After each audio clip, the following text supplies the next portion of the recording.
Você já parou para pensar por que Deus pediu a Abraão que construísse um altar com as próprias mãos antes de realizar o sacrifício mais difícil de sua vida? Por que não bastava apenas oferecer o sacrifício? O que havia de tão sagrado e misterioso naquele ato de empilhar pedras e preparar lenha? Hoje vamos descobrir juntos verdades profundas que unem fé, história e revelação divina, verdades que arqueólogos e estudiosos das Escrituras têm confirmado através dos séculos e que vão transformar completamente sua compreensão sobre o que realmente aconteceu naquele monte. Imagine por um momento Abraão subindo o Monte Moriá. A palavra Moriá vem do hebraico Morieiá, que significa literalmente o lugar onde Yahweh é visto, ou escolhido por Deus. Hoje sabemos, através de estudos geográficos e arqueológicos, que este local corresponde exatamente à região onde posteriormente seria construído o Templo de Salomão em Jerusalém, distante aproximadamente 3 quilômetros da antiga cidade de Salém. Era uma jornada que, na época, levaria cerca de 3 dias a pé desde Berseba, onde Abraão residia. 3 dias de caminhada, carregando não apenas provisões, mas o peso de uma ordem divina que desafiava toda a lógica humana. Mas aqui vem algo que muda tudo. Arqueólogos descobriram que altares na época de Abraão não eram simplesmente estruturas religiosas. Eles eram portais de encontro, pontos sagrados onde o visível tocava o invisível. Escavações em sítios arqueológicos do 2º milênio antes de Cristo, contemporâneos a Abraão, revelam que altares eram construídos em locais elevados, sempre voltados para o leste, onde o sol nascia, simbolizando a luz divina penetrando o mundo material. Especialistas em antropologia cultural explicam que para aquela sociedade, o ato de construir um altar era tão importante quanto o próprio sacrifício, porque representava o trabalho humano preparando o caminho para o divino agir. A palavra altar vem do hebraico misbeach, derivada da raiz zabak, que significa abater ou sacrificar, mas também carrega o sentido profundo de aproximar-se. No contexto original, construir um altar era literalmente criar um ponto de aproximação entre o homem e Deus. Historiadores explicam que, diferentemente dos templos elaborados das civilizações vizinhas como Egito e Mesopotâmia, os altares patriarcais eram intencionalmente simples, pedras naturais, não trabalhadas por ferramentas humanas, porque a mão do homem não deveria alterar aquilo que Deus criou. Isso está confirmado posteriormente em Êxodo 20, quando Deus ordena que altares sejam feitos de pedras brutas, não talhadas. Para entendermos o que realmente aconteceu, precisamos mergulhar naquele contexto cultural. Naquela época, há cerca de 4.000 anos atrás, as pessoas viviam em um mundo onde o sagrado e o cotidiano se entrelaçavam constantemente. Antropólogos culturais revelam que cada aspecto da vida estava impregnado de significado espiritual. O sacrifício não era um ritual macabro, mas a linguagem através da qual o ser humano se comunicava com o divino. Era a forma mais elevada de adoração, porque envolvia entregar algo de valor inestimável. Mas por que Deus pediu especificamente que Abraão construísse o altar com as próprias mãos? Aqui está uma revelação poderosa. O altar não era apenas para Isaque. O verdadeiro altar estava sendo construído dentro do coração de Abraão. Cada pedra que ele empilhava representava um ato de fé. Cada pedaço de lenha organizada simbolizava sua rendição progressiva. Especialistas em psicologia da religião explicam que rituais físicos sempre refletem processos internos.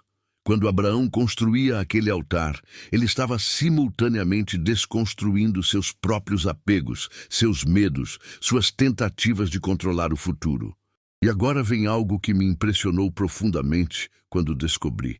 A estrutura de um altar bíblico típico da época tinha dimensões específicas. Arqueólogos que estudaram altares do período patriarcal descobriram que geralmente mediam cerca de 1,5 metros de altura por 2 metros de largura, aproximadamente. Mas o que mais fascina é que Isaac, segundo tradições judaicas baseadas em cálculos cronológicos das Escrituras, tinha provavelmente entre 25 e 37 anos quando isso aconteceu. Não era uma criança indefesa, era um homem adulto, forte, perfeitamente capaz de resistir a um pai idoso. Isso significa que Isaac também escolheu o altar. Ele também disse sim ao sacrifício. Imagine a cena com todos esses detalhes históricos e geográficos em mente. O Monte Moriá, um planalto rochoso com vista para vales profundos, o vento soprando através das colinas da Judéia, o sol nascente iluminando as pedras calcárias típicas daquela região. Abraão e Isaque, pai e filho, trabalhando juntos para construir uma estrutura que um deles acreditava ser o local de sua própria morte. A palavra hebraica usada para descrever Isaque carregando a lenha é sabal, que significa não apenas carregar, mas suportar um peso, uma carga. O mesmo termo é usado profeticamente em Isaías 53 para descrever o Messias carregando nossos pecados.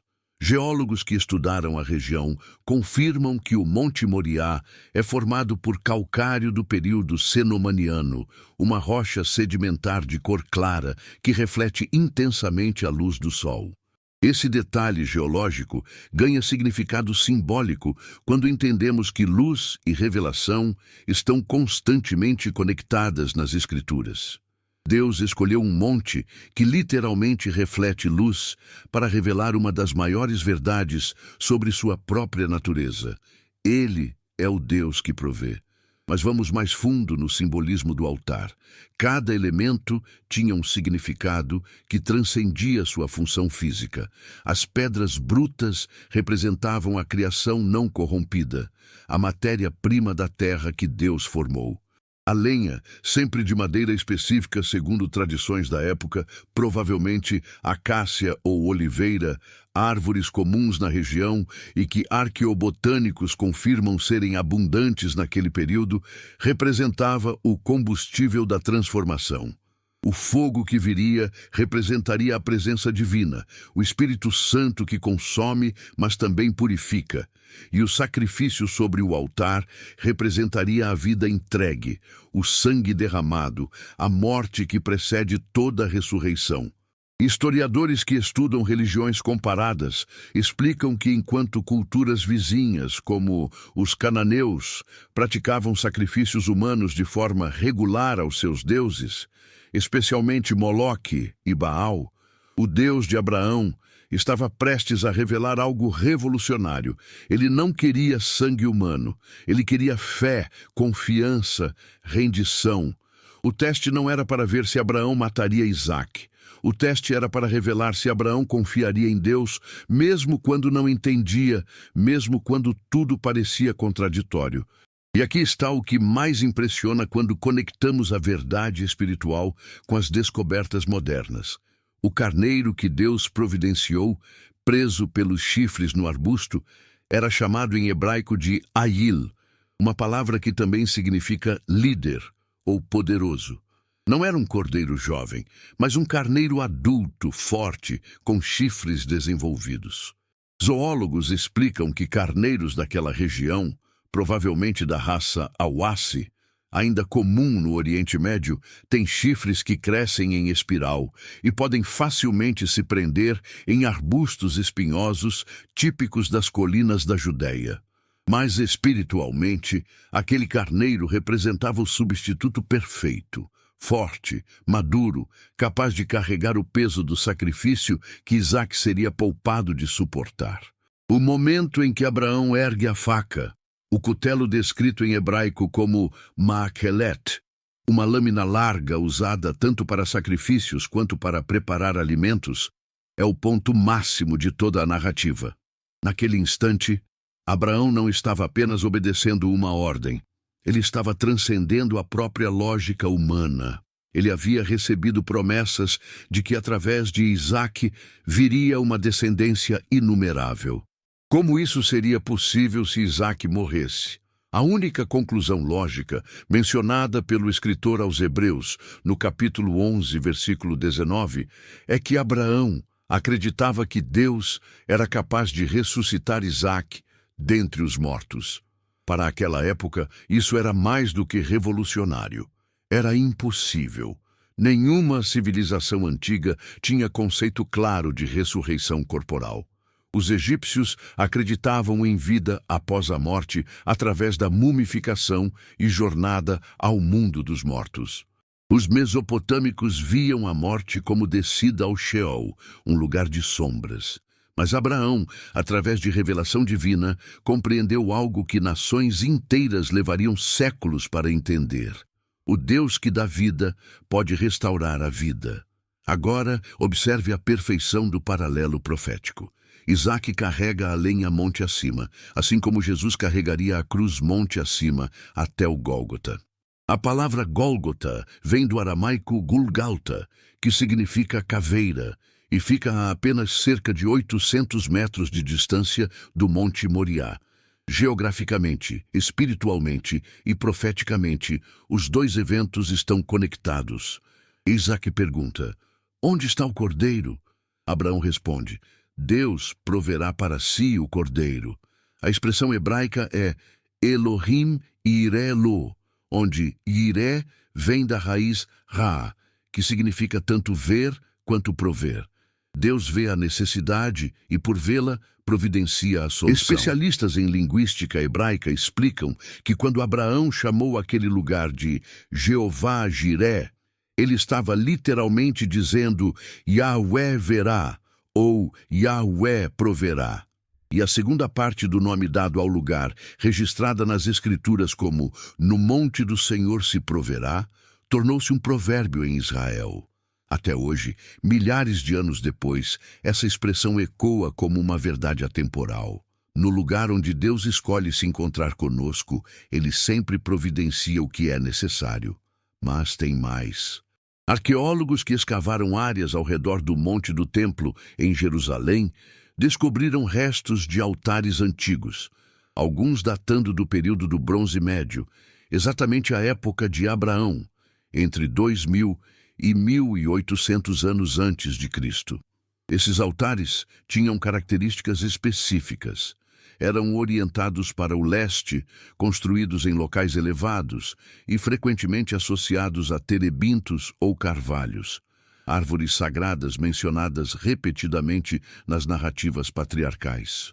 O altar de Abraão não era uma anomalia. Era parte de um padrão de adoração que Deus estava estabelecendo para seu povo. O que torna o altar de Abraão único não é sua estrutura física, mas o que aconteceu ali. Foi ali que a mecânica espiritual da redenção por substituição foi revelada pela primeira vez de forma cristalina. O inocente morrendo no lugar do culpado. O substituto providenciado pelo próprio Deus. Teólogos, através dos séculos, reconheceram que Gênesis 22 é o Evangelho em embrião, a semente da cruz plantada nas colinas de Moriá, esperando florescer plenamente no Gólgota. Para entendermos completamente o significado daquele altar, precisamos compreender como as pessoas da época viam sacrifícios. Antropólogos culturais que estudam religiões antigas explicam que o sacrifício era visto como um ato de comunicação vertical.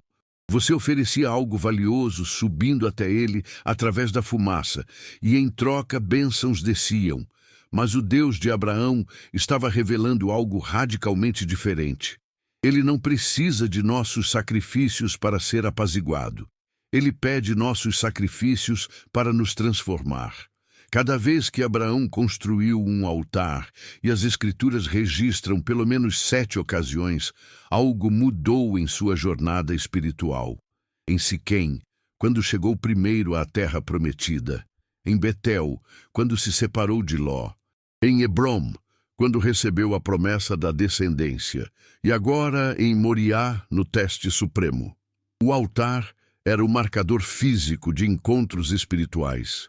Era o lugar onde o invisível se tornava tangível, onde promessas eternas ancoravam em momentos históricos específicos. Engenheiros que estudaram construções antigas explicam que altares precisavam ser estáveis o suficiente para suportar o peso do sacrifício e o calor do fogo sem desmoronar. As pedras eram cuidadosamente selecionadas, não havia argamassa ou cimento. A estabilidade vinha do encaixe perfeito das pedras. Isso também é uma metáfora poderosa. A fé genuína não precisa de aditivos humanos. Quando cada elemento é colocado corretamente, a estrutura se sustenta pela própria sabedoria do design.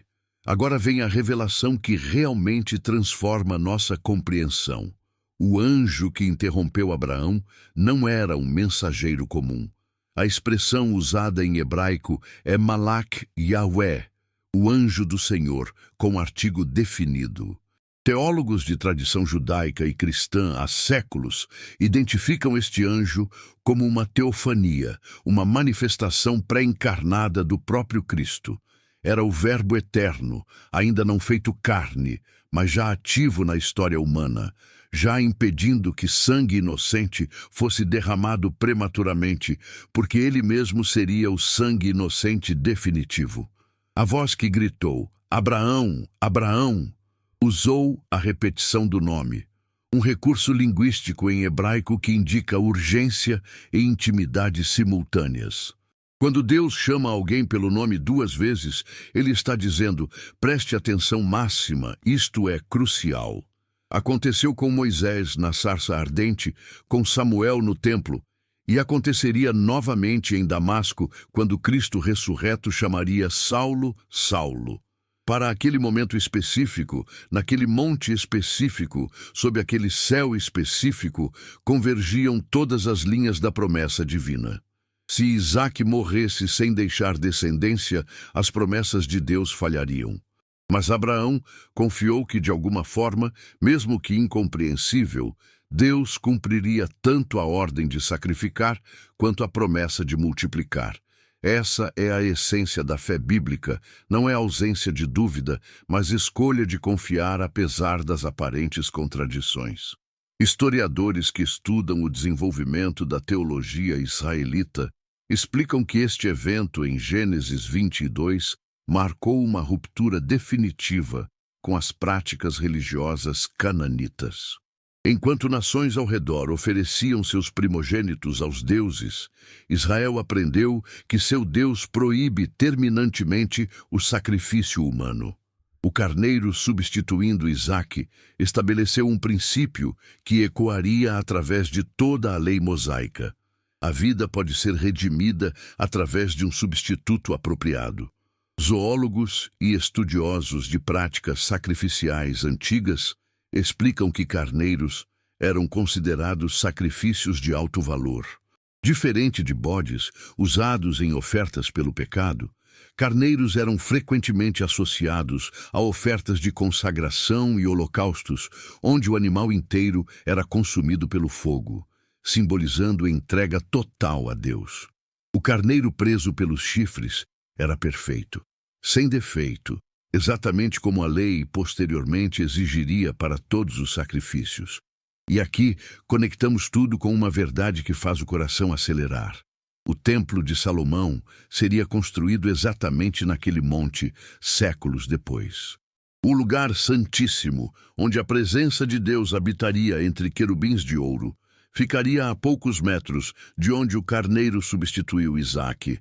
E 1000 anos depois do templo, Jesus, o Cordeiro de Deus, seria crucificado a menos de 1 quilômetro dali. A mesma montanha, a mesma cidade, o mesmo Deus, providenciando o mesmo tipo de solução. Um substituto inocente morrendo para que o culpado vivesse. Geógrafos bíblicos explicam que Jerusalém está situada sobre um conjunto de colinas que formam uma espécie de anfiteatro natural. O Monte Moriá está no centro, cercado pelo Vale do Cedron a leste e o Vale de Inom a oeste e sul. Essa topografia fazia de Jerusalém não apenas uma fortaleza natural, mas também um palco onde os atos de Deus seriam visíveis, testemunhados, proclamados. Nada aconteceu ali por acidente. Tudo foi providencialmente orquestrado. Quando Abraão desceu daquele monte, ele não era mais o mesmo homem. Ele havia subido como alguém que confiava em Deus. Desceu como alguém que conhecia Deus de forma mais profunda, mais íntima. O altar permaneceu ali. As pedras voltaram ao solo. As cinzas se dispersaram, mas a revelação gravou-se na consciência coletiva de Israel. Gerações futuras contariam e recontariam a história. Rabinos estudariam cada detalhe. Profetas veriam nela camadas de significado messiânico. Estudiosos do Novo Testamento identificam pelo menos 12 paralelos diretos entre Isaque e Jesus. Ambos foram filhos da promessa, nascidos sobrenaturalmente. Ambos foram filhos únicos de pais idosos. Ambos carregaram a madeira do próprio sacrifício monte acima. Ambos se submeteram voluntariamente. Ambos foram poupados de morte eterna, um através de um substituto literal, o outro através da ressurreição literal. Ambos geraram descendência inumerável através de sua obediência. Mas o altar que Abraão construiu não era apenas uma estrutura física temporária. Era um tipo, uma sombra, uma profecia em ação. O altar real que Deus desejava construir era no coração humano. Cada vez que entregamos nosso Isaac, aquilo que mais amamos, aquilo que Deus nos prometeu, mas que Ele agora parece estar pedindo de volta, estamos construindo um altar interior. Estamos dizendo: Senhor, confio em Ti mais do que confio em minhas próprias necessidades, desejos, sonhos. Psicólogos que estudam espiritualidade explicam que o ato de soltar, de render, de entregar, é um dos processos mais libertadores e ao mesmo tempo mais dolorosos da experiência humana. Queremos controlar, planejar, garantir. Mas Deus nos convida a confiar, descansar, entregar. O altar é o lugar dessa entrega. Não precisa ser feito de pedras físicas, pode ser construído em oração silenciosa, em lágrimas de rendição, em decisões de obediência que contrariam toda lógica. Especialistas em neurociência da religião descobriram que práticas espirituais de entrega e confiança literalmente alteram padrões cerebrais, reduzindo a atividade na amígdala, região associada ao medo, e aumentando a atividade no córtex pré-frontal, associado à paz e tomada de decisões sábias. Quando construímos altares de fé, não estamos apenas praticando religião, estamos sendo transformados neurologicamente, emocionalmente, espiritualmente. A promessa que Deus fez a Abraão após o teste é uma das mais grandiosas de toda a Escritura. Porque fizeste isso e não me negaste teu filho, teu único filho, deveras te abençoarei e grandissimamente multiplicarei a tua descendência como as estrelas dos céus e como a areia que está na praia do mar. Astrônomos calculam que há aproximadamente 200 bilhões de estrelas apenas em nossa galáxia. Geólogos estimam que o número de grãos de areia em todas as praias da Terra é comparável. A promessa não era apenas grande, era humanamente incalculável. E essa promessa se cumpriu não apenas biologicamente através do povo judeu, mas espiritualmente através da fé. O apóstolo Paulo explica em Gálatas 3 que todos aqueles que têm fé são filhos de Abraão, descendentes da promessa. O altar de Moriá continua gerando descendência espiritual 4.000 anos depois, cada vez que alguém constrói seu próprio altar de entrega e descobre que Deus realmente provê. Tem algo profundamente reconfortante em saber que o Deus que pediu o sacrifício é o mesmo que providenciou o substituto. Ele não é um tirano cósmico que se deleita em nosso sofrimento. Ele é um Pai celestial que nos testa para nos fortalecer. que nos leva ao limite para nos mostrar que Ele está além de todos os limites. O altar não é onde vamos para morrer, mas onde vamos para encontrar vida. Hoje, milhares de anos depois, você e eu somos convidados a construir nossos próprios altares. Não com pedras e lenha, mas com decisões e fé. Cada vez que escolhemos obedecer, quando não entendemos, estamos empilhando pedras. Cada vez que entregamos nossos Isaques, aquelas coisas que mais amamos e que mais tememos perder, estamos organizando a lenha. Cada vez que dizemos sim a Deus mesmo, quando Ele parece estar pedindo o impossível, estamos acendendo o fogo.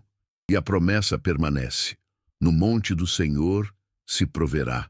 No lugar do encontro, no ponto do altar, onde você se encontra com Deus em rendição total, ali você descobrirá que Ele já providenciou tudo o que você precisa.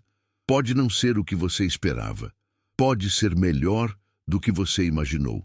Mas será exatamente o que Ele, em sua sabedoria infinita, sabe ser perfeito para você. O carneiro nos espinheiros está lá. O substituto está providenciado. O sacrifício já foi oferecido. No Gólgota, 2000 anos atrás, o cordeiro definitivo foi morto. Não houve anjo para interromper. Não houve substituto de última hora. Jesus, o Isaque, que não foi poupado, morreu completamente para que você e eu pudéssemos viver eternamente. O altar que Abraão construiu apontava para o altar da cruz. E através daquela cruz, todos os altares de todos os crentes ao longo da história encontram seu significado final. Que a paz do Senhor Jesus Cristo, que se entregou voluntariamente como sacrifício perfeito, encha seu coração hoje. Que você descubra, como Abraão descobriu, que o Deus que pede também provê, o Deus que testa também capacita, o Deus que nos leva ao monte do sacrifício, é o mesmo que desce conosco trazendo vida, esperança e futuro. Construa seu altar de fé hoje. Coloque sobre ele tudo aquilo que você tem segurado com mãos fechadas. E observe o Deus do impossível transformar seu sacrifício em adoração, sua entrega em liberdade, sua morte simbólica em ressurreição real. Ele é Jeová Jiré, o Deus que Ontem vê no Monte e Moriá, provê. Hoje em seu coração, amanhã em sua história. Para sempre, para a glória de Deus Pai, através de Jesus Cristo nosso Senhor. Amém.